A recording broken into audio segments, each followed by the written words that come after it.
Kamusta mga kabarangay, narito na ang update natin sa Barangay Ginebra. Aljan Mariano, goodbye Ginebra na nga ba? O bagong kontrata? Isang mainit na usapan ang muling pagpirma ni Aljan Mariano sa Ginebra. Maraming haka-haka ang umiikot pero wala pang opisyal na anunsyo mula sa koponan.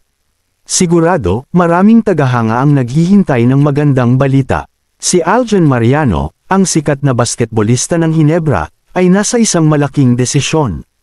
Natapos na ang kanyang kontrata, at maraming koponan ang nag-aalok sa kanya ng malaking pera. Pero ang puso ni Aljan ay nanatili sa Ginebra. Dito siya sumikat, dito niya naranasan ang init ng suporta ng mga tagahanga.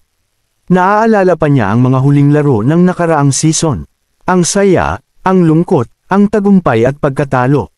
Lahat ng iyon ay bumubuo sa kanyang karanasan sa Ginebra. Hindi lang ito isang koponan, ito'y pamilya na. Hindi madali ang desisyon para kay Aljan Mariano.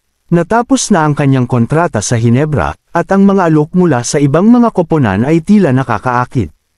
Malaking pera, bagong hamon, bagong kapaligiran. Pero sa likod ng mga nakakaakit na alok, isang malaking pag-aalinlangan ang bumabalot sa kanyang puso. Naaalala niya ang mga panahong puno ng pagsubok sa Ginebra. Hindi lang puro tagumpay ang naranasan niya. May mga panahong nadidismaya siya, mga panahong gusto na niyang sumuko. Pero nanatili ang suporta ng kanyang mga kasamahan, ng mga coach, at higit sa lahat, ng mga tagahanga. Ang mga alingaw-ngaw ng kanilang sigaw, ang init ng kanilang pagsuporta, ay mga alaalang nagbibigay sa kanya ng lakas. Ngunit ang mga alok ay may bigat din. Ang seguridad na inaalok nito, ang posibilidad na makatanggap ng mas malaking sweldo, ay mga bagay na mahirap balewalain. May mga gabi siyang hindi makatulog, paulit-ulit na tinitimbang ang mga positibo at negatibo. May mga sandali siyang nag-aalinlangan, na nagtatanong sa sarili kung tama ba ang kanyang gagawin. May takot, may pag-aalinlangan, at may kaunting pagsisisi. Ang post ni Aljan Mariano sa Facebook, God always has a plan. Trust it, live it, enjoy it. Maraming salamat po Boss Al at Boss RSA, ay nagdulot ng dagdag na sigla sa mga tagahanga ng Ginebra. Ang cryptic na mensahe ay agad na nagpaikot ng mga haka-haka. Nangangahulugan ba ito ng muling pagpirma? O may ibang malaking balita? Ang kwento ay nagpapatuloy. Kinabukasan, maaga pa lamang ay nagsimula ng mag-trending ang pangalan ni Aljan sa social media.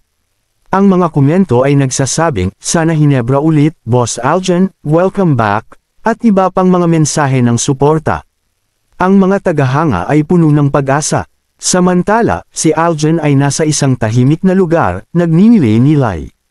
Ang kanyang post kagabi ay isang pagpapahayag ng kanyang pananampalataya, isang pagtitiwala sa plano ng Diyos. Ang Boss Al at Boss RSA ay tumutukoy kina Boss Alan at Boss RSA, mga mahahalagang tao sa kanyang buhay at sa Ginebra. Ang kanilang suporta ay naging mahalaga sa kanyang desisyon. Hindi na niya kailangan pang mag-isip ng matagal. Ang kanyang puso ay matagal nang nagdesisyon.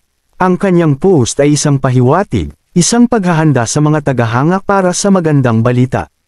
Sa isang press conference, inihayag ng Ginebra ang muling pagpirma ni Aljan.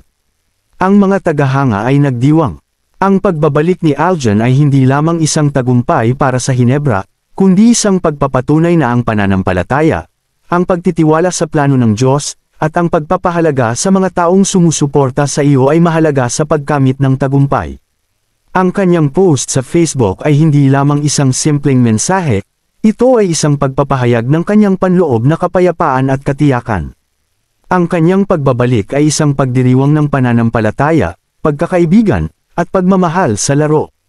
Ang kwento ni Aljan ay isang inspirasyon sa marami, isang patunay na ang tamang desisyon ay laging haantong sa tamang landas. Mga kabarangay, kung gusto ninyo pa ng maraming update sa Barangay Ginebra ay huwag ninyo kakalimutan mag-subscribe sa ating YouTube channel.